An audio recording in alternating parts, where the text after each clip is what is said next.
Welcome to another episode of the Get Coach podcast. If you're new, welcome. And to all the returning subscribers, hey! Don't forget to subscribe and to hit the notification button so you don't miss out on any of our content. All right, so today, Christine and I are going to be discussing everything pregnancy. We want to get really real and discuss all the things that, people don't like to disclose without scaring anybody. So, we're going to talk about pregnancy, the journey, delivery, and get really down and dirty and talk about the fourth trimester as well. So, sit back, get some coffee, and enjoy the conversation. All right, so let's kick things off with how did you find out you were pregnant? And yeah, what did you expect or didn't expect from that journey? Woohoo! Yeah, this is exciting. So it was September, it was my birthday month. And then prior to that, a few weeks in, I just kept feeling very lightheaded. So I already normally struggle with like tension, headaches, and all that. So I was like, I'm regularly getting these. So it could just be that. It could be something's wrong with me. Yeah. Like Let me go get checked out. yeah. I was like, it can't be me being pregnant. So then we went to Clarence for my birthday, and my partner and I, his mother, the mother's friend. We went in. Hey, Drinks. we were celebrating. It was my birthday. So we had the tequilas, we had the Zappas, we had the Jägermeisters, and I remember the next day, the Saturday, I was feeling terrible. I literally slept in. I couldn't operate, I couldn't function. My friends had gone for a walk, and I'm just there like, I can't human today. Yeah. But anyways, so luckily I'd already booked an appointment with a gynecologist the following week. So when I went, she's like, "Oh, you're pregnant." I was like, "What do you mean?" What test did she do? Like, Oh, that normal, like insert it up your flower. So you went to the gynae for what? Like a pap smear? Like, how did she? I mean, Yeah, so I just told her how I was feeling. And then she was just like, "Are you sure you're not pregnant?" I'm like, "I don't know. I don't think so." So she's like, "Can we do like a proper test? All not right. or not inspection. It's not an inspection. Like a proper thorough check rather than, you peeing on a stick or anything like that." And I hadn't even thought of peeing on a stick because I think prior few months before I'd also peed on a stick and it was already full. So I was like, "Oh man, it's nothing." So that's how I found out I was pregnant.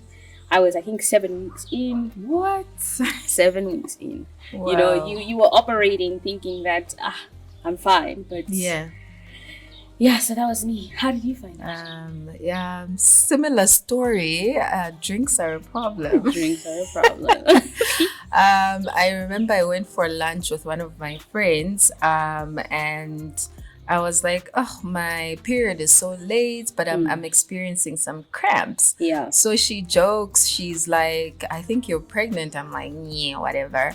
And she's like, "Those are implantation cramps. You can get cramps when the eggs or whatever. the egg is implanting." Yeah.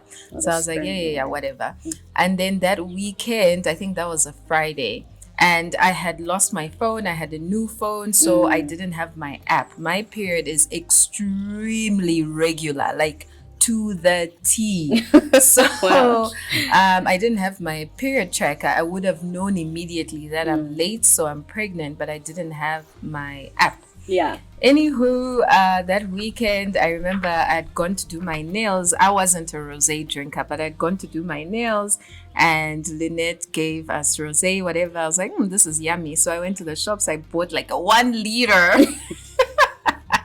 rosé. That weekend, I was, just chilling with my partner back then on the balcony, drinking this rosé, having a good time. Nice. And then I was like, okay, fine. So I think I downloaded Period Tracker now. And I still didn't know, like, when was my last period. I just knew it had been a long time and I was late. So then he was a basketball player, so he's going off to play basketball. It was a weekend, it was a Sunday. And he's like, you need to check. I was like, yeah. yeah, okay. So when he went off to play ball, I went to Clicks. I bought a pregnancy test, behind his back, whatever. Because I was like, this is not serious. I actually think I went there to buy chocolate or something. Then I was like, okay, let me just grab this. Anyway, long story short, and I'm tipsy at this point. I love the story so I much. peed on the stick. And I was like, oh, let me go do the dishes, whatever. I even forgot about it. Then I went back to the bathroom, like, oh, yeah. Checked it. They were clear, pink, visible lines. And immediately I put the wine glass away. It's so crazy how immediately you stop drinking. You really do. Didn't finish my nice 1 liter bottle of rosé. Yeah, so went to the doctor the following week and it was 6 weeks. So yeah. So I guess you sort of start seeing the signs between 6 and 7 weeks, or you start feeling it. Yeah, so I actually started feeling, yes, immediately after, because they prescribed me with folic acid. Oh, yeah. So immediately the morning sickness now came and I was miserable. Yeah, so that kicked off my pregnancy journey. It really started on a sour note. I was like, oh my gosh, how do people do this more than once? Because if you've ever had malaria, that's exactly what it felt like. And the morning sickness kicked in as soon as I started taking that darn folic acid. So literally the nausea, the smell of coffee, and I love coffee so much. I couldn't even go in like an engine, Caltex garage, whatever, because there's that coffee smell. Yeah. You don't notice it when you're okay, but when you're sick, when you're pregnant, sick. People's perfumes at work, my gosh, I constantly had to have a scarf and have it around my nose. If I'm not, I liked the men's perfume, but the women's perfume would make me hurl. And how do you tell someone like, hey, like change your perfume? Like, it's not my personality to be that confrontational. There was one specific lady's perfume that always made me throw up. So then, that was October. By December, my sister-in-law told me that the moment she stopped taking the folic acid, her morning sickness went away. So I stopped it and like magic, the morning sickness went away. And some people say that, people back in the day, they didn't take all these supplements, what. I think I am the poster child for not needing supplements because they made my morning sickness terrible. And it wasn't in the morning, it was all day. So it was literally. So first trimester was malaria. Oh, sorry about that. That sounds awful. For me, it wasn't actually too bad. Like, the whole concept of, I felt like my stomach felt very like gassy-ish, like that hangover feeling. Yeah. So I figured out how to sort of curb that feeling with ginger shots. Oh, so, ginger. I love ginger shots. Like, it's those surf fruit ones. So they're not disgusting. They're also, but not pleasant. But I love those shots. So everywhere I used to go, I'd have one in my bag, literally. It's so crazy because they do recommend ginger to help with morning sickness. It did the opposite to me. By the time I was getting to third trimester, I wanted nothing to do with ginger. And I'm not the only one. Yeah, so I mean, other than that, it because I work from home, so I didn't really struggle with like going back and forth to work and all that stuff. Nice. The only challenge was, well, I don't know if it's a challenge. I look at this as the beauty of life. Afternoon naps. Oh. I needed to nap. It was protocol. I needed, after lunch, it was protocol for me to nap. I used to go nap in the car. My boss would be like, guys, where's Kathy? I'm passed out in the car. Yeah. Another weird thing that happened to me first trimester was I could not eat meat. Like, meat was... it made me want to puke. Casey didn't want meat. Casey did not want meat. So for me, I actually had a very healthy trimester. Like, my Default breakfast was a poached egg, cucumber Cucumber. I slices remember those with posts. with vinegar. Oh, it was beauty. It was so beautiful. And I literally love that. I literally was just having fruits and that. And my meal, because I'm Malawian, was rice, beans, and eggs. Yummy. That was literally my staple. Anything else, I was just like, oh. So on food as well, everybody that knows me knows I don't like fruits. Like, I don't understand why you would eat a fruit. Like, just eat a meal. Why are you eating a fruit? Right? And my child wanted fruits. So like, they give us fruits at work. So in the morning, I would get like a giant bowl of nachos, banana, a pear, whatever. And by 5 o'clock, that bowl is clean. Yumminess. And to this day, my Yumminess. child loves fruits. And I'm back to, I don't want anything to do with fruits, including oranges. I specifically do not like oranges. Like, it's work, it's It admin, is work. and so I used to drink orange juice. Like, I got the craziest craving. I used to have probably 4 liters of orange juice a week, the group 5 orange juice. Till today, once in a while I'll get it. So that was a weird one for me because I don't like fruits. I just, they don't form part of my diet. But it's so interesting. This is also another thing where, you know, what you eat when you're pregnant, you assume your child is going to eat. Like, you're saying that Luke eats fruits because you probably like flooded him with fruits. Flooded him and all that. Well, Casey cannot stand eggs. She hates eggs. Like, for me, eggs literally were my staple from first all the way it's to a baby thing because Luke also doesn't like eggs, and a lot of kids don't like eggs. Yeah, maybe it's the And texture. I had a lot. Yeah, It's the texture. I don't know, but I think she'll grow out of it. Yeah, so I think outside of that, and a lot of Oreos, I think that was the only naughty thing I ate, but otherwise I ate very clean. Chips with vinegar, and a lot of women ate that as well. Yeah, I love that. Yeah, and then outside of that, my pregnancy was very smooth, extremely smooth. Second trimester was the best. Obviously, you're not big yet. And then third trimester was horrible because you can only sleep on your sides. You can't sleep on your back because the pressure on your spine. Obviously, you can't sleep on your belly, so it's just the sides. Oh my gosh. Oh yeah, you never know how much you enjoy sleeping on your stomach until you can't. Until you're pregnant, and then you're just like, what is happening with me? So yeah, no, that was an interesting one, and I was so excited when I could finally sleep on my tummy. I was just like, oh my gosh, this is exciting. Actually, so I couldn't sleep on my tummy even when he was born because now the boobs were huge, right? Don't even remind me. I was a D. I miss being a D. Now I'm back to A. Like, I'm not blessed up here. I was a D and I was full of milk. I still couldn't sleep on my tummy. Yeah, no, that's also another painful thing that you have to endure when you give birth, is the constant needing to either pump or breastfeed. Like, that was a lot. No, we'll get to that. But yeah, okay, so for me, I think my second trimester wasn't also too hectic. To be honest, I also think I had a smooth sort of pregnancy. Like, again, I feel like when I've heard other pregnancy stories, I'm always like, psh, mine is so boring. Like, what do you want to know? But I will say that for my third trimester, then that's when things took a bit of a turn.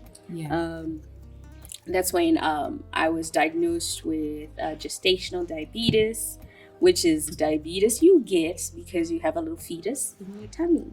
And now all of a sudden your pancreas can't, what is it? What's the word? Insulin, can't process the insulin of sorts or something along those lines. You can Google it. And so at the time, I had never ever been admitted into hospital.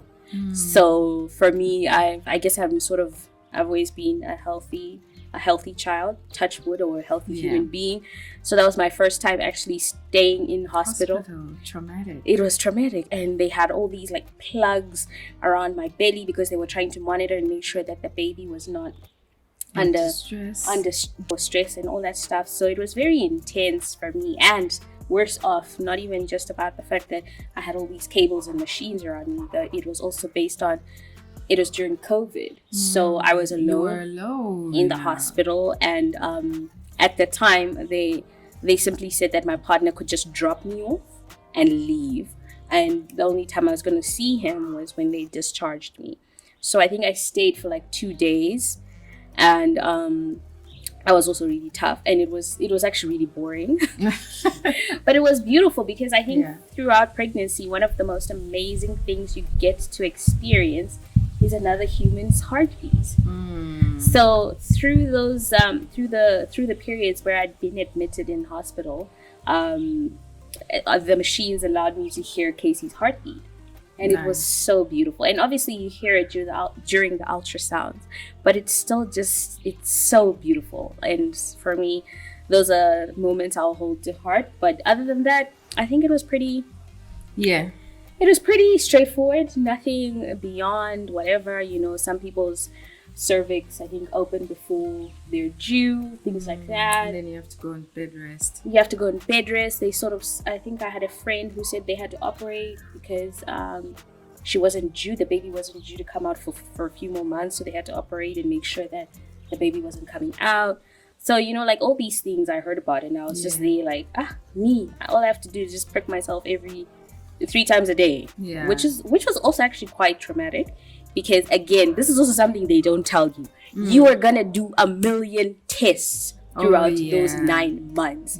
Like 1 million. And if you're scared of needles, my friend, that will not cut it. You literally will overcome that fear. I used to be so scared of needles, but from the get-go, you do it because it's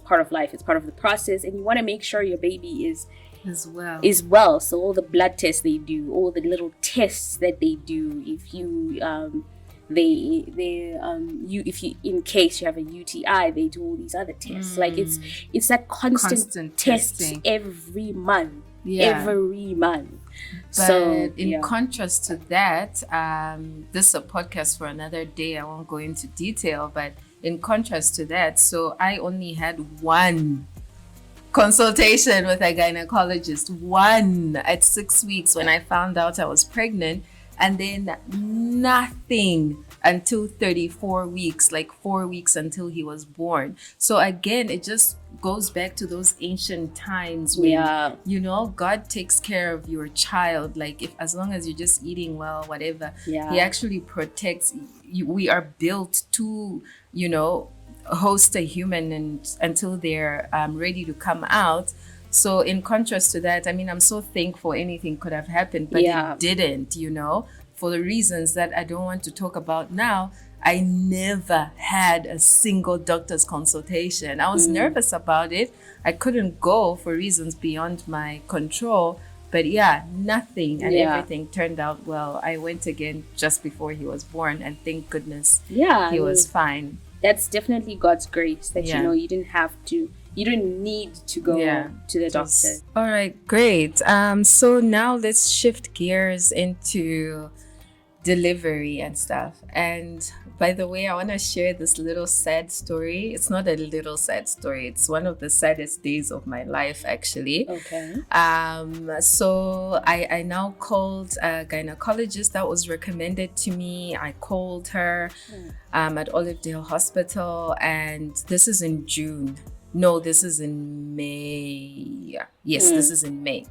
I called her, and the earliest appointment they had was in July. And I'm like, I think I'm due. I think I was due on the 30th of June, and then they squeezed me in. So then I went for the appointment, and they couldn't do a 3D. Oh, I missed that because now the baby was too big. I couldn't get like the 3D ultrasound thingy. And then I had to come in to book bed, whatever. So you go in, you choose your birth plan. Are you gonna want an epidural? Are you doing a C-section, natural delivery? All that. You have to go and meet your the What is it? nurses, what are they called? Yes. I don't know. Matron Yeah, or those something. guys, etc. They show you where you're gonna deliver. Da, da, da, da. Yeah. So my booking was for 7 a.m. because it was pre-COVID. You go in the office every day, so I had to go before going to the office. Anyway, it was just a really sad day in June. I think it was after my birthday, after the baby shower and everything. It was a very cold day in the morning. You know, I've never felt so alone in my entire life. Shame. I felt so alone. I remember I arrived at the hospital and I just cried in the car park. I was like, Lord, I didn't plan to do this alone. I shouldn't be doing this alone. Yeah. So yeah, that was one of the saddest days of my life. But yeah, I went in, I booked everything. Everything was hunky dory. I think my mom came 2 weeks later, so that was all good. At least. So before you give birth, God is so amazing. My hips, like this whole area here on my pelvic, it started to dislocate. I've heard about that. Proper dislocation, right? Like literally coming apart because it's preparing for the birth, right? So literally when I would turn around in bed, I would hear like the bones, like creak, creak, creak.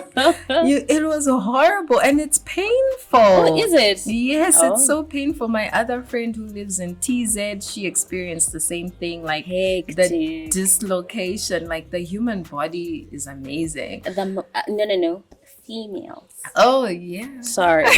Correction.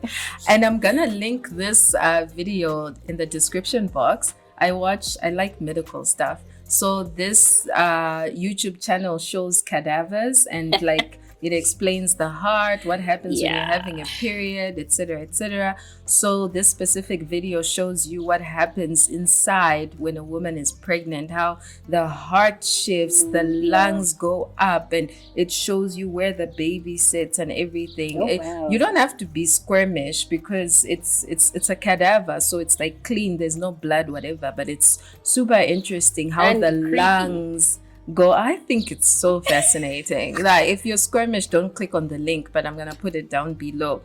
You know, everything. Just by the way, get the app as well. Oh yes, what to expect. It's very no, this also I had two. What to expect and expectful, I think is the other one. I just turned my normal period tracker into the pregnancy mode, but it's really good because it shows you what to expect at each stage, and it's very very accurate. Like in first trimester, I was getting this discharge and it was not a pleasant smell. Really? Yeah. Mine was. I got so like I had to, sorry, TMI, like wear a panty liner and like constantly change it because it was a weird, things are happening in there. But pre-eclampsia, something very dangerous and that you have to watch out for. If you're feeling too hot, like high blood pressure, quickly go to the hospital. Just make sure you're always feeling good, but high blood pressure is a key one. Like get a blood pressure machine from Take a Lot and track it yourself. Make sure your blood pressure is maintained well, but the app will tell you to watch out for these things, so make sure you have the app. Very useful. So then my final appointment with the gynae, I think, was on the due date, the 30th of June. I went there. She's like, oh, everything is great, baby's great, and you're 1 centimeter dilated. I'm like, woo, any second now. Because now it's ready. Like, come out. I want to meet you. Yes. And then I remember I went to SARS, South African Revenue Service, and I went straight to the front of the line. That was such a win, such a score. And I was there. I'm like, I'm also 1 centimeter dilated. They're like, what are you doing here? That baby's coming. I was milking it. Doing there? I went to Home Affairs went straight to the front of the line. Get all your admin done when you're pregnant because you're not gonna queue. Even in Mr. Price, wherever, they just put you to the straight of the line.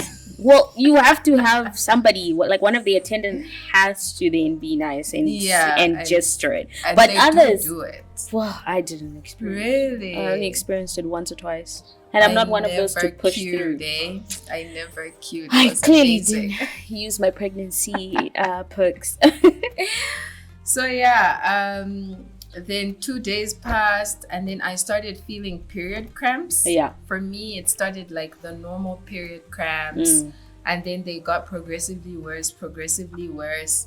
Around, I can say midnight, I actually felt my water break, like Oof. somebody popping a balloon filled with water, like I literally felt it.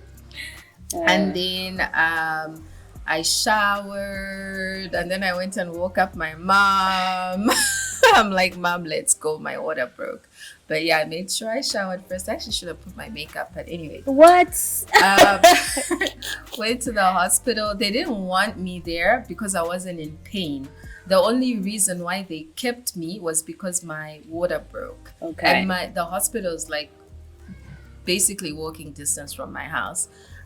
So they like, you need to be in pain, basically, like the contractions, right, to be closer together for you to stay.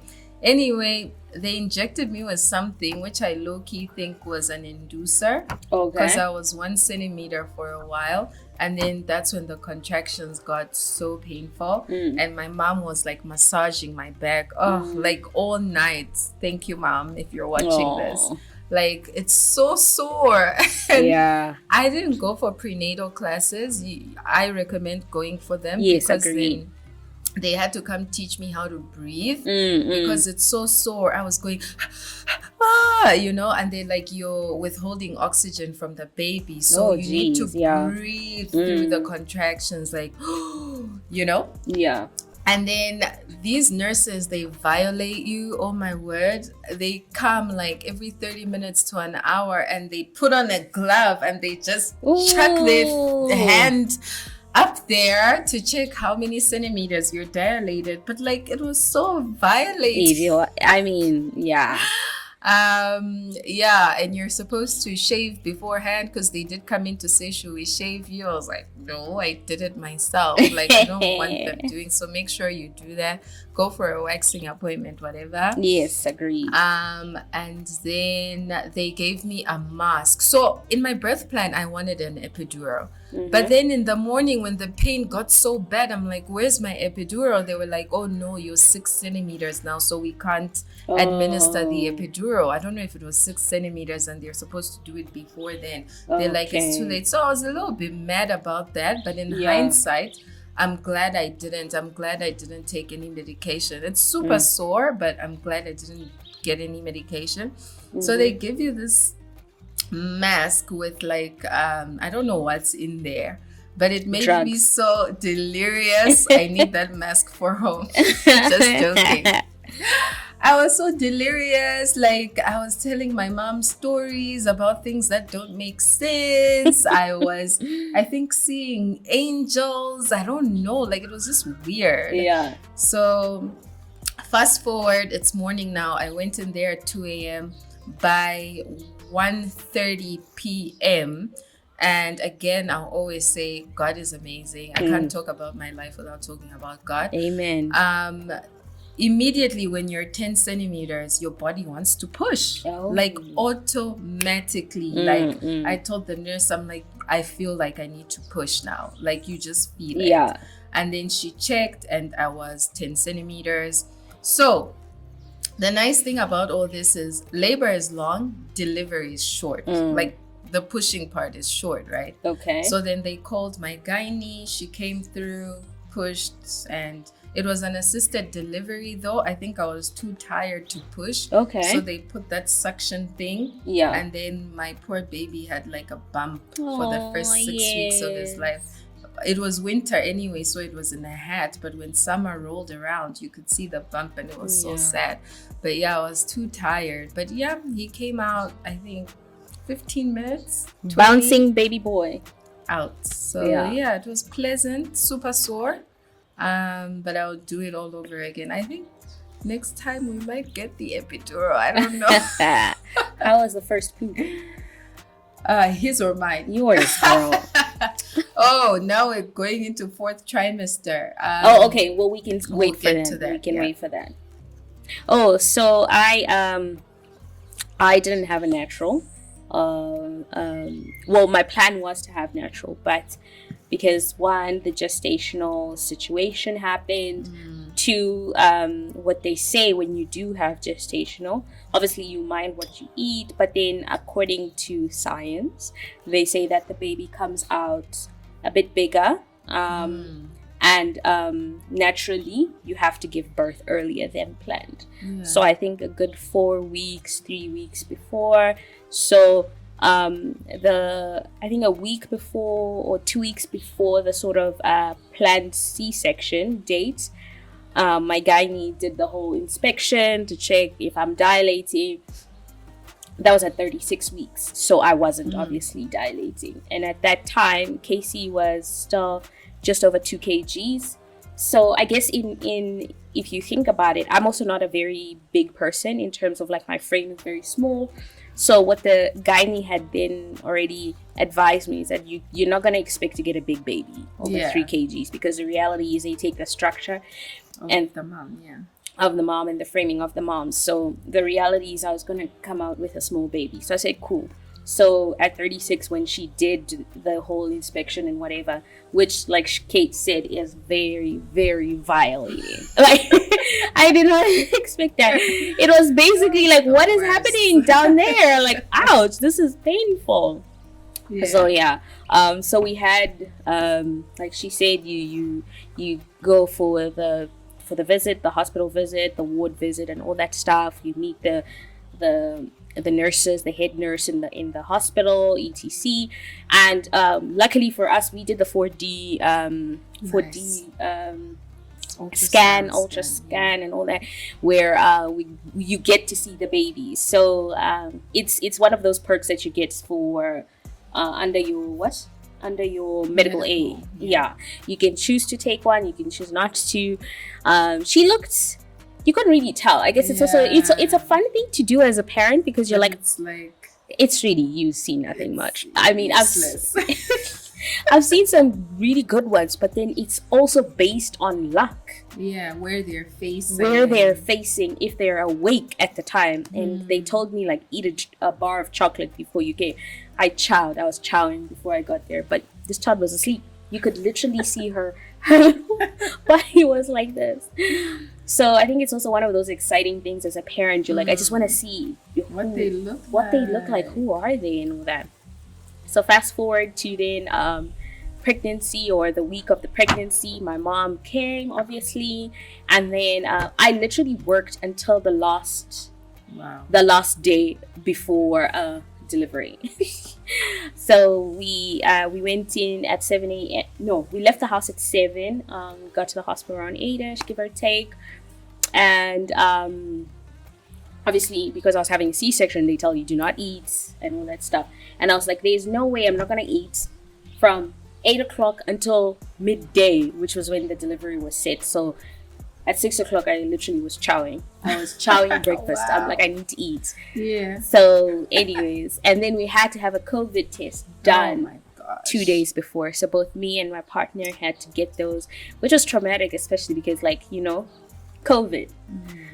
So even before, just before pregnancy, I think I had already gone through like 2-3 COVID tests because I was getting admitted in hospital. So it was a lot. It's a lot. And then everything else was pretty straightforward. We got into theater around 12ish, 1 o'clock. The only frustrating thing was when we were in theater, and then they had to inject and then give you the anesthetic. And so that what they do is they obviously inject it at your lower back on your spine, and then they have to find apparently a gap between the spine to sort of inject there. And my luck, they couldn't find it. Oh, it was the most painful thing I have ever experienced. To the point, I think I was actually my heart was racing so much. I think I was getting high blood pressure. I was on the borderline of fainting because I just couldn't do it. And well, not couldn't do it, just that the doctor wasn't getting it right. So then the main doctor, the gynecologist, is like, I think we need to take a break. So we took a break just so that I could breathe and just, That's so terrible. function. So it was 3 attempts of this huge ass injection. Gosh. 3 attempts, and I still had the marks even after giving birth. So it was so intense. And then after that, This is why I don't want an epidural, by the way, because of your story. I'm like, they have to, but then again, she kept saying, no, it's because you're short. I'm like, oh, okay, sure. I'm not the one who went to medical school. You did. So anyways, then after that, it was pretty straightforward. Casey came out crying. She was so cute. She was all bloodied up. Yeah, good question. I don't know if she was cute when she came out. She was all bloodied up, and then she put her middle finger up to her father. We still have a picture. It was the best picture ever. So then after that, obviously they take Casey, they take the baby with the pediatrician. Obviously she then inspected and then made sure that the baby was fine and she was perfect. And then obviously now they had to sew me back up. And I think I was, and then obviously they put you down. At that point they put you you're completely out. So that's where now the C-section, then the epidural or whatever they inject you, you're basically just numb from your waist below. While with the when they're sewing you back up, they just knock you out. Okay, So I didn't know that. so they knocked me out, and then I woke up like an hour later, and was just in the waiting room in the theater, and I'm like, why am I still here? I just want to go to my room and see my baby.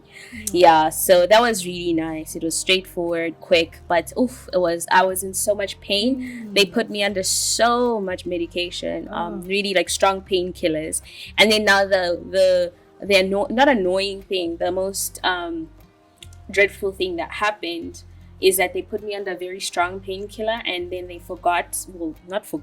they didn't ask me if I had any other like side problems and other additional chronic issues, and I had acid reflux. So the minute that I was taking those painkillers, it was terrible for the next 2 weeks with taking care of my child, because I was constantly in pain. If I wasn't eating hourly, because again, you're breastfeeding, and then breastfeeding requires you to constantly eat like a cow. So I was literally in so much pain. That was the tough thing. But luckily my mom was there, so she basically, all I did was feed the baby, she fed me. Nice. So it was a good cycle. I want to talk about something quickly before I forget. So, you know this, but it's for the masses. When my child was born, right, and they handed him to me, cute little alien baby, whatever. Pink. I don't know if we're gonna insert those images. We will. I think we'll make it fun. We'll insert them.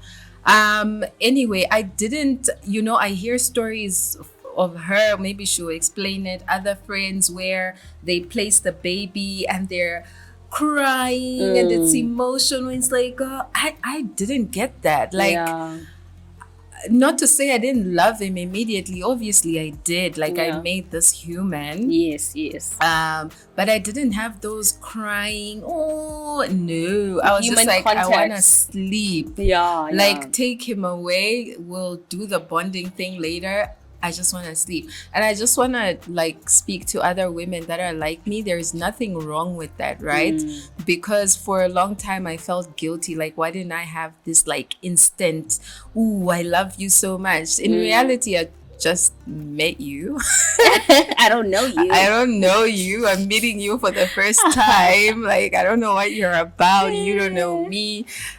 So it's okay not to have that instant crying tears. I just wanted to sleep. I've been up since 2 a.m. And I think it's okay to grow that bond. I love you, but I'm not yet in love with you, and that's okay. Oof, yeah. No, I mean, when she asked me, because for me, I was like, oh, is that a thing? But again, it's a thing. So they obviously put her as soon as she came out, they put her, they gave her to me, and I held her, and we were all teary, like me and my partner, all in tears, because it was such a moment. I don't get It was such a moment. It was beautiful, and Yeah. not to say that I also wasn't tired, and I just wanted her to go be like, bye, go chill somebody else. Yeah. And that happened like that night. The nurses then gave me the option, like, do you want to sleep with her? We can put her in the co-sleeper in the room with you, or do you want her to sleep with the other babies? And then obviously there will be a nurse taking rounds, doing the rounds and all that stuff. So I was like, no, she must go sleep with the other people. That's With the the other other little key people. tip. Yeah. Yes, I couldn't. I Yeah. was beyond tired, and obviously the drug they'd given me to put me down was still in my system, and then also the medicine that I was on for the pain was also knocking me out. So already I was like, no, this is also not gonna work. And this is also actually another thing that while just as I had come out of theater and all that stuff, so my nipples were clogged. So that's also something I don't know, they don't tell you. And we went for prenatal classes, but we did it online because of COVID. So my nipples were clogged up, and which meant what? You can't squeeze out it. Yeah. You can't breastfeed. There's no milk coming out. And at the time we weren't happy with Casey being on formula, but she's just out. So she came out and she needs to eat.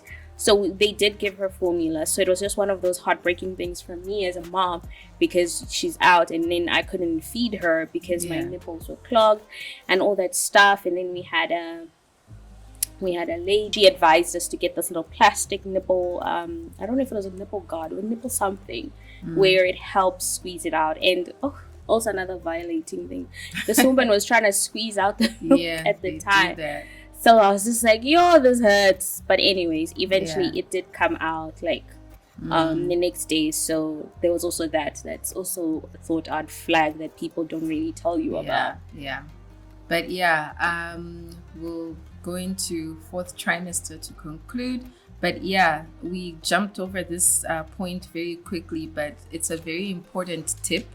Give that baby away that night. Don't sleep with the baby. Yeah. Rest, focus on you. These are trained professionals. They're going to take care of your child. They're going to sleep with the other babies in the nursery. Do not sleep with that baby. Also, you won't sleep. You're going to keep checking to see if they're breathing. And you need rest. So you're not going to sleep. Give that child away. Okay, so finally, fourth trimester, we've gone home.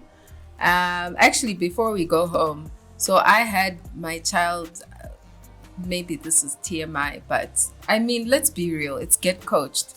I had my child circumcised in the hospital, and speaking to other parents that had their children done like at the age of 7, 8, whatever, it takes so long to heal. Rather do it in the hospital. If you do go that route, I know there's other cultures where you can't circumcise whatever, but if you have a little guy, get it done. It's traumatic. I cried so much. I was like, he's so little. But it heals so fast. Literally day 2 out of the hospital. That's when we had to give him his first bath and remove the band-aid.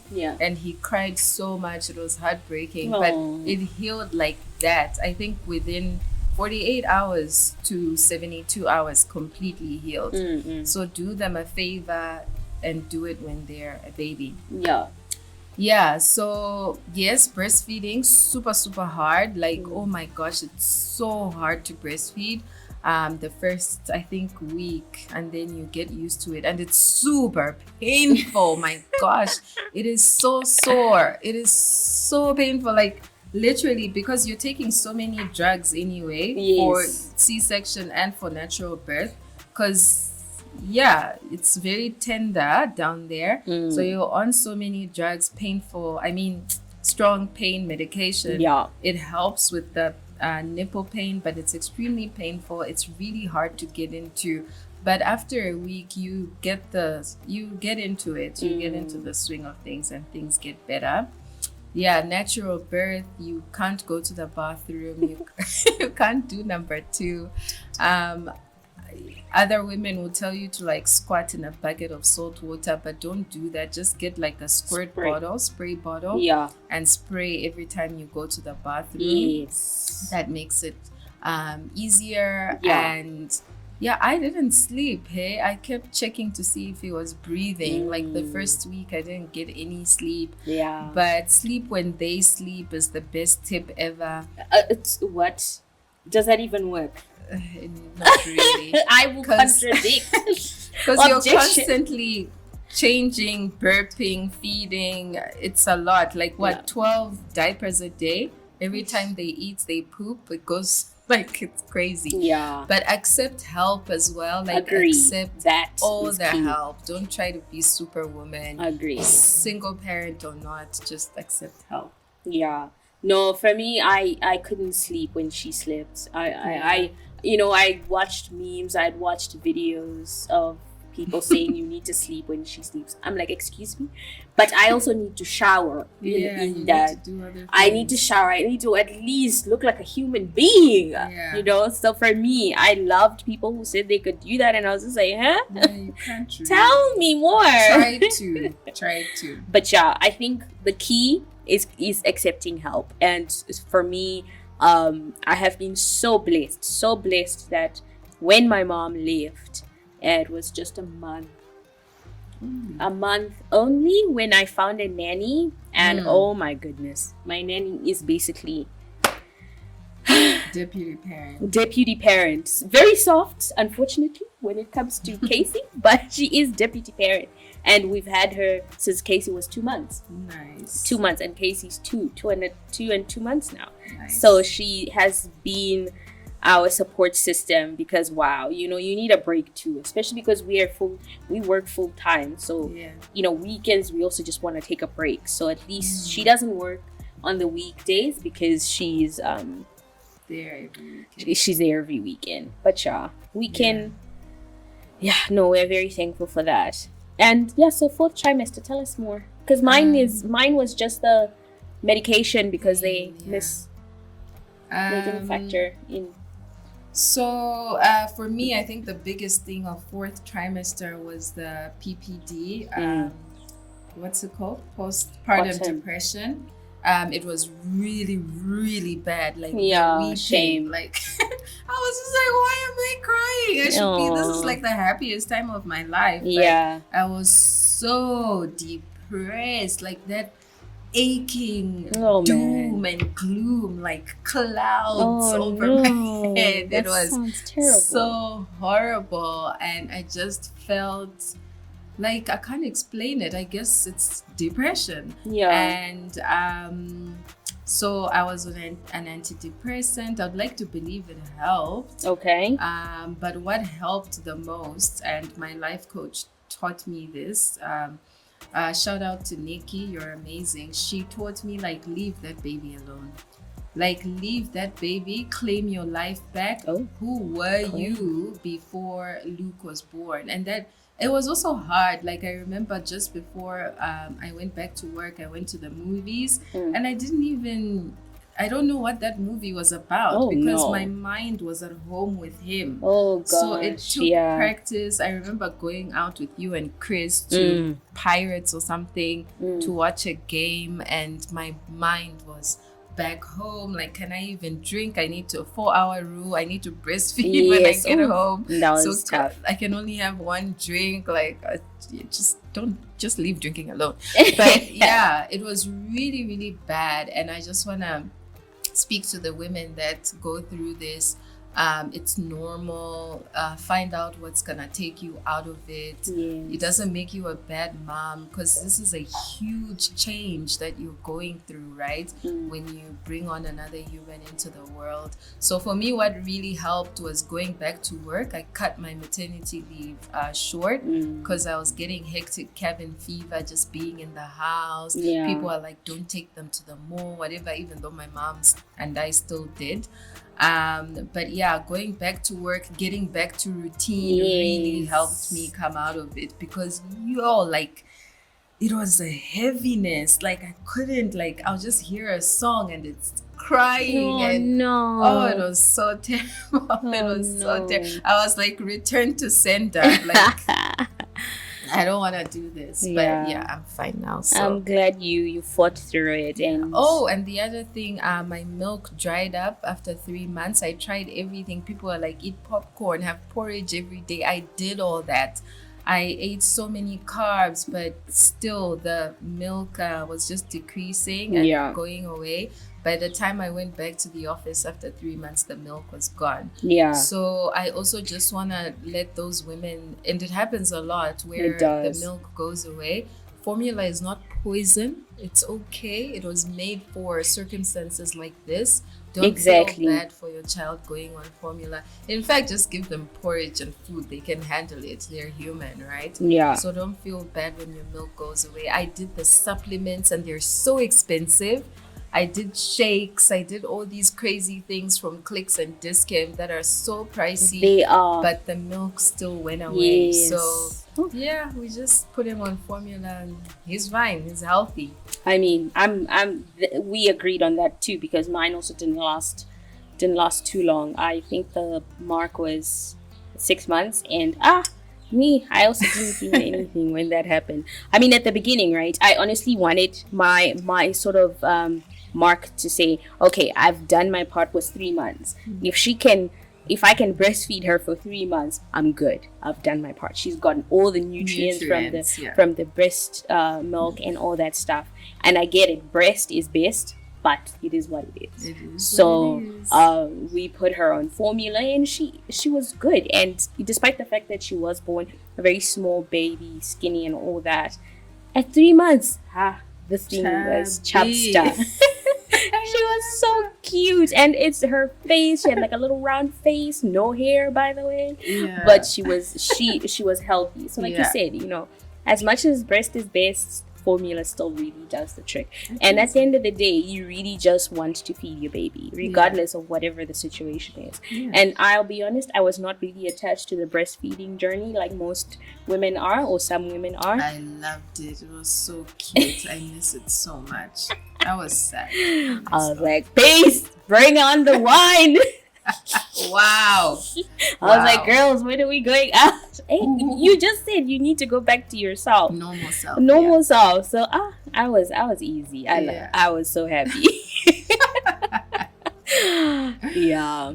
Actually, also now to touch on the fourth trimester, this is something I don't know how far true it is. That this is one of those like topics that comes up, like if you have a C-section and then you have a natural birth, that you have this sac, you have a fupa, you have a lasting fupa apparently if you have a C-section. I don't know how far true it is, but then I've heard that. You've heard it, right? Apparently when you give birth naturally, everything just does go back. I can testify to that. It comes out, everything comes out. And all the things. Yes, apparently. Yeah. So the C-section, and obviously your tummy is still big and the fupa is still there. I don't know how far true it is. But I will point out that for me, like just to get back to my body, I really struggled with it.